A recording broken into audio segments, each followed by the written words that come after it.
Hey everyone, welcome to Just Us Bros podcast. It's been a little bit, but glad to see you. Glad you clicked on the link. And if you haven't, please like, comment, and subscribe. As always, I'm Hokey Joker. I'm Bad Drew. And Green Lantern. So, anyway, guys, we're talking about the future here. Time marches on. What is the future for some of our favorite universes? I don't know. What's the biggest superhero franchise to date? The MCU. What's the future looking like? I thought you were going to say Black Adam. What's the future looking like in the MCU? Well, in the immediate future, it's kind of looking small to me.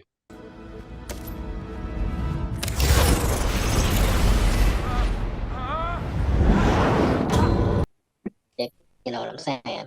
That's right. We didn't just undo our pants flying zippers. We're talking about Antman and the Wasp: Quantumania. Yes, I hope that's what we're talking about. Very tiny. Both. So, we just watched the trailer. There's been a more recent one that's came out. What are your guys' thoughts on what's going to happen in this?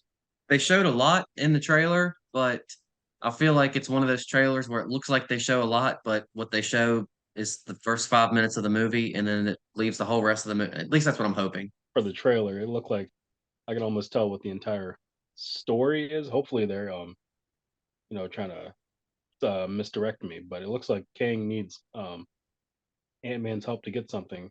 Ant-Man trusts him. Everyone's saying you shouldn't trust him, dude. And eventually, Kang turns on him or gains what he needs from Scott to become, Kang the Conqueror type stuff. I think one thing that's important is what is the quantum realm? I mean, they sort of went to it with the last movie where they kept shrinking and shrinking and shrinking down to go save Janet and Janet. Yeah, Janet, and it just seemed like a desolate wasteland. What happened in the however many years? When did that movie come out? 2019? No, 2018. It's 2018. What happened? Because it goes from desolate wasteland to it looks like Wakanda in a quantum realm with all the flying ships and stuff. Well, I think that when we saw the other two movies, Ant-Man and the Wasp, when they were going to the quantum realm, I think they were just going through the quantum realm, and the where Quantumania is focused. I think it's the actual what's the name of that city that's in the quantum realm? Chronopolis. I think that's what they're working. They're focusing more on the city that's in the quantum realm instead of just the quantum realm itself. Chronopolis, time. There's a lot of time dilation in there, like a lot of time words being thrown around. Well, if you think about Kang being in there and his role in Loki and the different universes and blah, blah, blah, that kind of makes sense. And yeah, he talked about it in the season finale of Loki. Spoiler if you haven't seen it, but when he's talking about how he protects the timeline from all these other Kangs coming in, like Kang the Conqueror or whoever, and then you see that shatter, and then you see other things shatter throughout the universe with like Spider-Man No Way Home, which came out after Loki, and it's you seeing all this stuff. So this is a new Kang, not the same one from Loki. I also think that this Kang that we're going to see in Quantumania is what we will eventually come to know as Kang the Conqueror, but he's trapped in the quantum realm somehow, and he needs some way to get out, and that's why he desperately needs Scott's help. And unbeknownst to Scott, I think is going to help him become more like OP than what we've actually seen him be in the trailers and what is it going to be at the beginning of this movie. Because maybe I think by the end of this movie, Kang is going to be okay. At the beginning of this movie, I think Kang's going to be like at maybe 25% his power level, and then as the movie goes on, he's going to gain stuff from Scott that he's getting out of the quantum realm, and he's going to become like a super beast. And then hopefully, hopefully, it doesn't mean that Ant-Man is going to this is going to be his last movie. I hope not, but maybe he'll narrowly make it away at the end of the movie. But I think it's going to be a slowly progression of seeing Kang become stronger and stronger throughout the movie, and then reaching maybe not his full potential, but at least the holy shit level by the end of the movie. When it comes to a lot of the themes of this movie that I've seen, and even going back to the name of the city, it's a lot about time because he offers to give Scott time back, and like you see all these sort of how like the Flash did it, like the speed clones where like Scott's looking at himself and he sees himself and he sees another version of himself. Are these like possible futures of him in that moment? Because this seems like a very time driven plot because he's will give Scott time back those 5 years he was in the quantum realm. I think that's also how he's going to use that to his advantage to get Scott to help him out because like, bro, I can give you your time back. With Cassie growing up instead of seeing her boom, party blossomed. Because you Yeah, can tell I from can. this trailer, like there's hints of stuff like seeing Scott's like still hanging on to the Cassie that he had before he lost 5 years. And I see that being his major struggle arc through the movie is, yeah, I'm gonna do this, and then he realizes Kang might not be as great as the guys he thinks he is, but then internally he still is willing to compromise that trade-off, and then at the last second he comes to terms with his humanity and realizes for the greater good he shouldn't do it, and that's going to be the end battle between him and Kang. I was gonna say, but also with the time thing, I, I can't remember if they said it in the previous Ant-Man movie or if they mentioned it in the Avengers movie or if it's completely different universe and different rules. But uh, doesn't time work differently on the quantum level as well? Yeah, they said it was Scott was in there for 5 hours, but 5 years had passed. So are you saying how many hours has Kang been in the quantum realm? Right. And if he's some sort of immortal or whatever, and he's been there for thousands or millions of years, um, who knows? I'll be interested to see his story and them expand on how he gets there and then how long he's been there. And maybe he has something to do with what you said. It was this desolate wasteland in the last time we saw it. And just in the couple years of real time, it's been thousands of years. And Kang was there and he built this Chronopolis empire. Also, that Um, brings up a good point too. When, let's say, when Team Ant Man actually does make it out of the quantum realm, what they do from this movie, how's the real world time going to be? Are they going to be juxtaposed? What word am I trying to say? I mean, but they're going to be put like into the future, or are they going to be put in the past, or are they going to come back right where they jumped out at? I think that determines because that question was sort of answered in Ant-Man and the Wasp. Because as much time as like when Hank was going in to save Janet, by the time he came back, it was like in real time. And I think that might be because the portal was still open. So I think that all depends on if the portal that Cassie made is still open or not. Hopefully, the Uh, movie will explain that for us. yeah. And when when it comes to that final fight that they've seen, that's a pretty good end fight thing where he's just taunting Scott Lang and he says, "Oh, you think you can win?" And he says, We both just have to lose. and with the future movies announced for Avengers 5 being the Kang Dynasty, do you think that sort of gives away what's going to happen in this movie, or do you think that's going to sort of come full circle where he says it again? Like, it's just we both have to lose. Because I think that shows sacrifice from Scott. He's willing to protect his daughter by giving up his life to, at least that's what I'm presuming, like in that scene. Or maybe he's not giving up his life, but he's giving up his chance to get back the time he lost with his daughter, That's which to true. him is still a big sacrifice. But do you think it spoils the end of the movie though, where because it's called Kang Dynasty? Does that mean this is just one Kang, and then in Kang Dynasty there's like a whole army of them? I I, necessarily don't think it's going to spoil the ending of the movie. This movie may be like the origin stories for the King Dynasty, possibly, or hell, we might even see different variations of Kang in the King Dynasty. Like this may not even be Kang the Conqueror. We're seeing this is just maybe another Kang, like we saw in Loki, where he is just a different variant of same dude.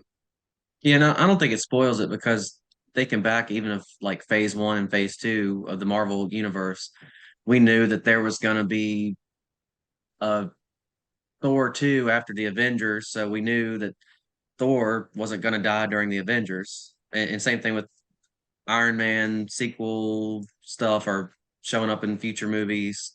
So I don't know.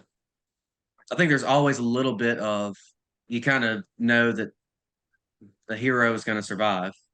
There's always the well, I'm going to sacrifice my life, but at the end, except unless your name's Tony Stark, you pull out alive. I think with the multiverse, anything could happen. We could see him again. And hell, So the Scott Lang in this movie that might lose might not even be the Scott Lang we follow. It might be like a multiverse different Scott that eventually ends up sacrificing himself, and Scott Lang from 616 lives on. well, How cool how cool would it be to see Loki show up at the end and like intervene because he's been having these dealings with Kang, and that leaves it open, like kind of like cliffhanger, like Infinity War. Well, wouldn't it be something I'll call this now? Like you see in these trailers how he's like he's creating these future hymns that are like unraveling. What if like he figures out the science behind that and then like they just all team up and kick the crap out of Kang? I hope they kick the crack out of him. Yeah. But you know, the one thing with Kang is what does this character being in the universe implicate? We didn't really touch on it with Loki, but what does that implicate for the larger Marvel universe? I mean, what's his lineage? Kang the Conqueror, Nathaniel Richards, is a supervillain appearing in American comic books published by Marvel Comics. The character is most frequently depicted as an opponent of the Avengers and Fantastic Four. Huh? Fantastic Four? Hint, hint. Oh, where he's somehow a descendant of Reed Richards, and the Yeah. portal that he descended on in the trailer is the same portal type that almost looks like what we saw in Multiverse of Madness when Reed Richards appeared in the Illuminati. I think I think those are not those are intentional. Like, hey, those look similar. They're trying to like lead us with these small breadcrumbs to seeing how they're going to connect other parts of the universe together with this movie. But yes, I think Quantumania is going to set a lot of groundwork for Kang Dynasty, but also, like you said, I think this may be setting some seeds for Fantastic Four as well, and maybe even some other upcoming Marvel projects. What do you guys think? Well, they did announce that there will be a Fantastic Four movie, but you know, we're not even seeing the cast yet or anything like that. Oh, but you know, we did see Bill Murray's in this movie, so that'll be fun, depending on how big his role is. I'm seeing a very I'm expecting a Jeff Goldblum from Ragnarok experience, but I mean, I don't know. We'll keep seeing these movies no matter how much they pump them out. And I'd be interested to see the Fantastic Four. Um, I like the tease that we got in Doctor Strange Multiverse of Madness. I really like the teases that we got. Um, hopefully those will turn into more solid roles. But I mean, also we're all looking past this too. Cassie is suited up in this movie as well. They also may be using her to set up Young Avengers too, because we have so many from the past phase of characters that could potentially be part of the Young Avengers show up. Cassie being one of them now. They also could be leading this towards a Young Avengers movie, not too far in the future. The one thing that I am curious about though to see how they do it, and because I just like to nitpick details, is when they go into that quantum realm thing that Cassie sets up. They're all dressed in normal clothes, but when they hit the ground, Scott's in his Ant-Man suit. Later, Hope shows up in her Wasp suit. Do they make a suit for Cassie? I I don't know. That's just one thing. And what are her powers going to be? Probably very similar, but Similar to her dad's, I think she can grow more so than shrink. But yeah, that does raise a good point. Did they go back and make her a suit and come back, or did they make a suit down there? Maybe it was one of in Janet's her old suit modified. We don't know. Well, I guess we'll have to see the movie to find out. Or did she make her own suit because she wants to be just like her dad? Could be that too. but did she have time to grab it as she was being sucked into the quantum realm? Well, I think we're in the phase of Marvel where suits can be nanotech now, so I could be dressed like this, and then all of a sudden, boom, I'm in my Miles Morales suit. Yeah, you press the little button on your watch, or Think it. Or yeah, I sneeze and it wrinkles out of my beard. How do y'all feel about MODOK? Because we also bypassed that too. We saw, Yeah, I think, two good shots of MODOK. there were some characterizations and what are they called, artist renderings of it, and they show him with that mask. It's not very true to the comics, and without it, what did you guys think of it? I only saw the glimpse. I got excited to see that MODOK is going to show up. But he's got a different origin, looks like, than from the comics, and they're like sort of like Well, if obviously, his origin for this movie is, I believe, it's Corey Stoll reprising his role from the first Ant-Man movie where he's Yellow Jacket. And I think when we last saw Yellow Jacket, he was shrinking down, like uncharacteristically shrinking unproportionately too. So I think when he made it to the quantum realm, like his head stayed or his body shrunk more than his head did, and that's what created the MODOK character. Because Yeah. I think in the second trailer, if it wasn't the first trailer, you get a clear shot of them walking, like Kang, Scott, and then you see MODOK behind, and that's definitely Coruscant's face. I just hope the CGI is better on that than it was for Thor: Love and Thunder's like message to Axel or whatever the kid's name was. How the rings floating around his palace remind you of the 10 rings that Shang-Chi had. So that may be another connection. I was gonna say, any other cameos you think will show up, or is this gonna be a true Ant-Man and Wasp movie that stands on its own? Well, when the first was the first Ant-Man movie, they're like, this isn't a superhero movie; it's a heist movie in costumes. And then they sort of did the same with Ant-Man. Is this going to be more of a superhero movie or more of a heist movie again? I still think it's the Ant-Man's version of a superhero movie, where it's still, at its core, it's staying true to the trilogy. It's a heist movie because Scott is having to steal this thing for Kang. So it's technically a heist movie, but still the Ant-Man way, a superhero movie the Ant-Man way. I just hope Ti shows up again. Oh man, or the I can't think of the guy's name. The one that like recaps everything. Yeah, that'd be cool. Like do a whole recap of the end of Phase 3 and Phase 4 so far. That'll probably be the second after credit scene for this, which I'm hoping that will be, if he's not in the movie, because it wouldn't make sense, I guess. Well, I kind of want him to get sucked down to the quantum realm too, and just like explain everything to Kang and that. What's his name? Luis. Yeah, but man, it would just be kind of fun to see like him recap Infinity War. Yeah, Like and have all the actors back and like doing the speedy lip thing. so this dude with this big ass glove comes in, and then Tony's like, "Oh Molly, I got you. I am Iron Man." but then they chop off this dude's head. But then another dude of the same dude comes over. Or even talking about Spider-Man. That'd be good too. Like we knew this dude, but then we didn't know this dude. We forgot who he was. It's like amnesia or something. Then there was a Doctor Strange, but then there was also a dead Doctor Strange. That could be like Marvel's like spin-off series, Luis stories. Well, see, now one thing that I'm thinking about, because we haven't seen Louise and Scott together since Ant-Man 2, which was before the snap.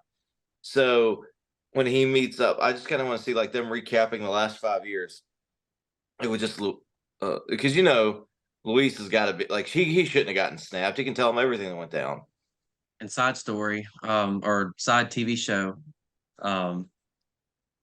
instead of doing like what was the What If series, do like a What If series, but Marvel as told by Luis. That would be those episodes would be quicker than the I Am Groot series and probably more entertaining. They'd just be like 5-minute episodes, but a lot happens in those episodes. I mean, if they can do Hail to the King, they can do that.